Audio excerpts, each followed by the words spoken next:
છોટાઉદેપુર ખાતે જિલ્લા કક્ષા સૂર્ય નમસ્કાર સ્પર્ધા 2023 યોજાઈ। શરીરને તંદુરસ્ત અને સ્ફૂર્તિવાન રાખવા યોગ આવશ્યક। તંદુરસ્ત સમાજના નિર્માણ માટે યોગને જીવનશૈલીનો ભાગ બનાવવા ધારાસભ્યશ્રીનો અનુરોધ। ગુજરાત સરકારના રમતગમત યુવા અને સાંસ્કૃતિક વિભાગ સંલગ્ન ગુજરાત રાજ્ય યોગ બોર્ડ સંચાલિત તેમજ જિલ્લા યુવા અને સાંસ્કૃતિક પ્રવૃત્તિઓની કચેરી છોટાઉદેપુર દ્વારા પોલીસ પરેડ ગ્રાઉન્ડ ખુટાલિયા ખાતે જિલ્લા કક્ષાની સૂર્ય નમસ્કાર સ્પર્ધા 2023નું આયોજન કરાયું હતું।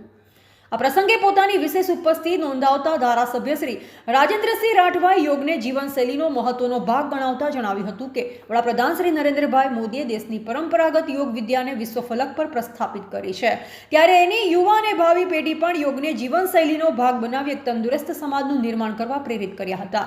ધારાસભ્યશ્રીએ વધુમાં ઉમેર્યું કે યોગ વિદ્યાને શૈક્ષણિક સાથે જોડવામાં આવ્યું છે, ત્યારે તંદુરસ્ત અને સ્ફૂર્તિવાન રાખવા માટે દૈનિક ધોરણે યોગ કરવા જણાવ્યું।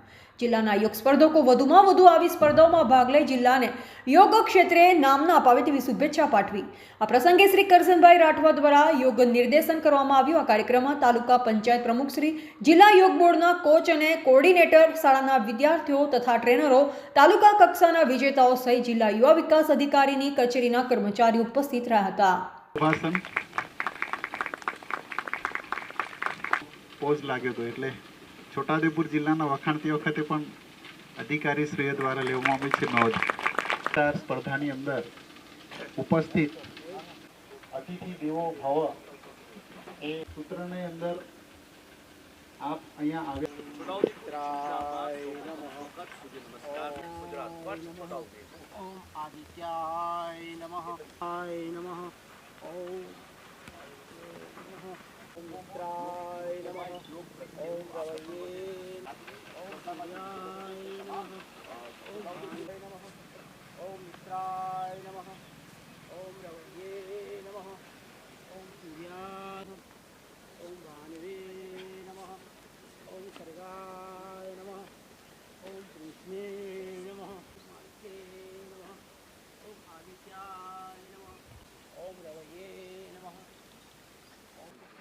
ભારતીય સંસ્કૃતિની વાત હોય, એની પરંપરાની વાત હોય અને માનવનું આ જે જીવન છે એની અંદર સૌથી મહત્વનું આ જીવન યાત્રા દરમિયાન જેની આપણે કાળજી રાખવાની છે, જેનો આપણે ખૂબ સારો સાથ અને સહયોગ લેવાનો છે, એવું આપણું આ શરીર, એ શરીરને ચુસ્ત ને સ્ફૂર્તિવાન રાખવા માટે એના દરેક અંગો અને એમાંય સોફ્ટવેર કહેવાય એવું મગજ, એને પણ તંદુરસ્ત, વિચારવાન, ઉર્જાવાન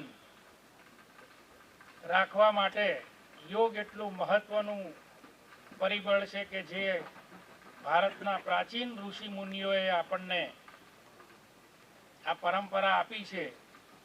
અને પરંપરા ક્યાંક ને ક્યાંક આશ્રમોમાં, કોઈ સ્કૂલોમાં, કોઈ મહાવિદ્યાલયોમાં એવી રીતે આ પરંપરા ક્યાંક ખૂણે। છોટાઉદેપુરના પોલીસ પરેડ ગ્રાઉન્ડ ખાતે આજે સૂર્ય નમસ્કારનો કાર્યક્રમ યોજવામાં આવ્યો હતો। આ કાર્યક્રમ અમે નિહાળ્યો। સ્પર્ધકોએ ખૂબ એનર્જી સાથે આ કાર્યક્રમ કર્યો અને એમાં અમારા જિલ્લા ભાજપા અધ્યક્ષ, મહામંત્રી, તાલુકા પંચાયતના પ્રમુખ જેમને હાજરી આપી અને આ કાર્યક્રમ યુવા અને સેવા સાંસ્કૃતિક રમતગમત વિભાગ તરફથી યોજવામાં આવ્યો હતો। ખૂબ સુંદર આયોજન એમને કર્યું હતું ને છોટાઉદેપુર જિલ્લાના સ્પર્ધકો રાજ્ય લેવલે નામના કરી શકે તેવી અહીંયા આ વિભાગ દ્વારા પ્રવૃત્તિઓ ચાલી રહી છે। હું સૌ સ્પર્ધકોને ખૂબ ખૂબ અભિનંદન પાઠવું છું।